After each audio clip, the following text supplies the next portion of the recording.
নমস্কার, অ্যাস্ট্রো রাজু চ্যানেলে আপনাদেরকে স্বাগত। আপনাদের সাথে আমি রাজু। আলোচনা করব 8ই এপ্রিল থেকে 14ই এপ্রিল এই সপ্তাহটি মিথুন রাশির ওপর কী ধরনের প্রভাব আসতে পারে। এই সপ্তাহে চন্দ্রমাকে গোচরে মীন রাশি, মেষ রাশি, বৃষভ রাশি ও মিথুন রাশিতে ভ্রমণ করতে দেখা যাবে। ভিডিওটি শুরু করবার আগে আপনাদেরকে বলবো, যারা যারা অনুষ্ঠানটি দেখছেন প্লিজ চ্যানেলটিকে সাবস্ক্রাইব করতে ভুলবেন না। আর যারা যারা সাবস্ক্রাইব করছেন তাদেরকে আমার অসংখ্য ধন্যবাদ। সপ্তাহের শুরুতেই চন্দ্রমাকে গোচরে আপনাদের রাশির দশমভাবে অর্থাৎ মীন রাশিতে অবস্থান করতে দেখা যাচ্ছে। চন্দ্রমাকে গোচরে মীন রাশিতে মঙ্গলবার সকাল 7:30টার আগে পর্যন্ত অবস্থান করতে দেখা যাবে। এই সময় কর্মক্ষেত্রে ফোকাস বৃদ্ধি করে চলা উচিত। কর্মক্ষেত্রে এই সময় নতুন নতুন সুযোগ আসতে দেখা যেতে পারে, তবে কারোর ওপর নির্ভর করে কোনো সিদ্ধান্ত এই সময় নেওয়া উচিত নয়। যে কোনো সিদ্ধান্ত নেবার ক্ষেত্রেই এই সময় সতর্কতা অবলম্বন করা উচিত। ব্যবসায়িক ক্ষেত্র থেকে একটা স্বাভাবিক রেজাল্ট এই সময় আসতে দেখা যাচ্ছে। আর্থিক দিক থেকে কিছু লাভ প্রাপ্তি এই সময় আসতে দেখা যেতে পারে। মঙ্গলবার সকাল 7:30টার পর চন্দ্রমা গোচরে আপনাদের রাশির একাদশভাবে অর্থাৎ মেষ রাশিতে প্রবেশ করবে এবং মেষ রাশিতে চন্দ্রমা গোচরে বৃহস্পতিবার সকাল 8:30টার আগে পর্যন্ত তাকে অবস্থান করতে দেখা যাবে। সপ্তাহের শুরুতেই যে সকল বাধাবিঘ্ন আসছিল তা থেকে অনেকটা রিলিফ এই সময় আসতে দেখা যাবার সম্ভাবনা। আর্থিক দিক থেকে এই সময় লাভপ্রাপ্তি আসতে দেখা যেতে পারে। কর্মক্ষেত্র, ব্যবসায়িক ক্ষেত্রে এই সময় অগ্রগতি আসতে দেখা যাচ্ছে।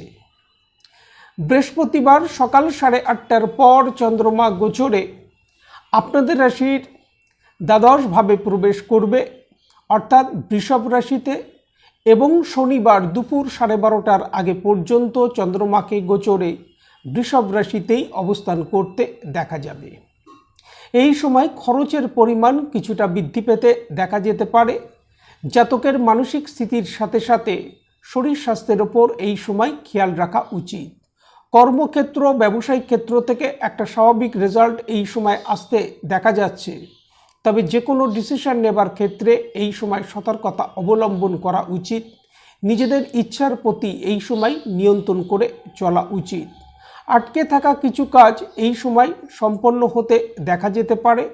আটকে থাকা অর্থ এই সময় প্রচেষ্টা করলে তা উদ্ধার হতে দেখা যেতে পারে। যারা বিদেশ সংক্রান্ত কাজ কারবারের সাথে যুক্ত, এক্সপোর্ট ইম্পোর্ট বিজনেসের সাথে যারা যুক্ত বা যারা এমএনসিতে কর্মরত, তাদের এই সময় লাভ প্রাপ্তি আসতে দেখা যাচ্ছে। শনিবার দুপুর 12:30টার পর চন্দ্রমা গোচরে আপনাদের রাশির ফার্স্ট হাউসে অর্থাৎ মিথুন রাশিতে প্রবেশ করবে এবং সপ্তাহের শেষ চন্দ্রমাকে গোচরে মিথুন রাশিতেই অবস্থান করতে দেখা যাবে। আর্থিক দিক থেকে এই সময় লাভপ্রাপ্তি আসতে দেখা যেতে পারে। ব্যবসায়িক ক্ষেত্রে অগ্রগতি আসতে দেখা যাচ্ছে। কর্মক্ষেত্র থেকেও এই সময় স্বাভাবিক রেজাল্ট আসতে দেখা যাচ্ছে। দাম্পত্য জীবন, প্রেম প্রণয়ের ক্ষেত্রে এই সপ্তাহে একটা স্বাভাবিক রেজাল্ট আসতে দেখা যাচ্ছে। বিদ্যার্থীদের বিদ্যাক্ষেত্র থেকেও একটা স্বাভাবিক রেজাল্ট এই সময় আসতে দেখা যাচ্ছে। শরীর স্বাস্থ্যের ক্ষেত্রে হাই বিপি সংক্রান্ত সমস্যা, লিভার সংক্রান্ত সমস্যা, পেটের সমস্যা, cold cough, lower body back pain related সমস্যার প্রকোপ এই সময় কিছু কিছু ক্ষেত্রে আসতে দেখা যেতে পারে। এই সময় প্রত্যহ ভগবান গণেশজির যদি আরাধনা করা যায় তা থেকে যথেষ্ট লাভ প্রাপ্তির সম্ভাবনা। আজ এই পর্যন্ত। নমস্কার।